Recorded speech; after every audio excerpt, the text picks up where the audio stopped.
జోగినవాడ. నా పేరు వంశీకృష్ణ. మేము చెనకేశ్వర స్వామి దేవాలయం కాడ క్యారమ్ బోర్డు ఆడుకుంటుంటే ఒక 5 మంది వచ్చి కారులో దిగి వచ్చి కర్రలతో తీసి దారి చేశారు. ఇది పాత కక్షలు పెట్టుకొని దారి చేశారు. ఇది పక్కా ప్లానింగ్తో వచ్చారు వాళ్ళు.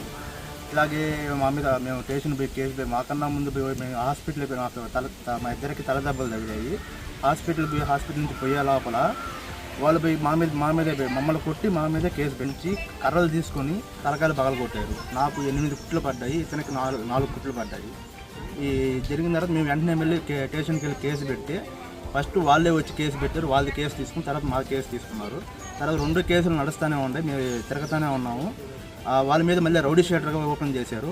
రౌడీ షీటర్ ఓపెన్ చేసిన వాళ్ళు ప్రతి ఆదివారం కానీ 10 రోజులకు కానీ 15 రోజులకు కానీ ఇప్పుడు వాళ్ళకి కేసును పిలిచి సంతకాలు ఏం పెట్టలేదు.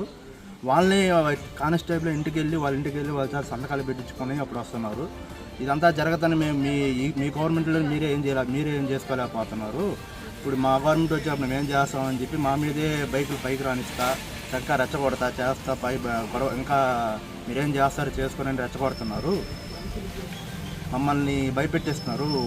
దావలో పోయినప్పుడు మా అమ్మ వాళ్ళు పోయినప్పుడు కూడా బండ్లు పైకి పంపిస్తా భయపెట్టిస్తున్నారు. దీనివల్ల ఎస్ఐ ఏం చర్యలు తీసుకోవట్లేదు. నిన్న ఎస్పీ ఆఫీస్కి వెళ్ళి కూడా దీని గురించి కంప్లైంట్ ఇచ్చాము. మేడం గారు కూడా చర్యలు తీసుకోవాలని కోరుకుంటున్నాము. ఎమ్మెల్యే ప్రశాంత్ రెడ్డి మేడం కూడా దీని గురించి కొద్దిగా తీసి చర్యలు తీసుకోవాలని కోరుకుంటున్నాము.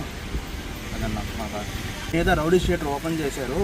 రౌడీ షీటర్ ఓపెన్ చేస్తే వాళ్ళకి స్టేషన్కి వెళ్ళి వాళ్ళు సంతకాలు పెట్టాలి కానీ కానిస్టేబుల్ వాళ్ళు వాళ్ళ ఇంటికి వెళ్ళి సంతకాలు తీసుకుంటున్నారు.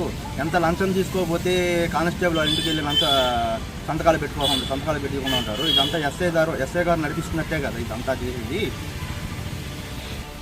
ఎస్ఐని అసలు స్టేషన్ హౌస్ ఆఫీసర్గా పనికిరారు. ఎస్ఐని అసలు సస్పెండ్ చేయాలి. అసలు ఏ పనులు చెప్పినా కానీ అక్కడికి వచ్చిన వాళ్ళ మీద కేసు పెడుతున్నారు కానీ అవతల వాళ్ళ మీద చర్యలు తీసుకోవట్లేదు. దీనికి న్యాయం జరగాలని కోరుకుంటున్నాను, మీడియా మిత్రులను కోరుకుంటున్నాను.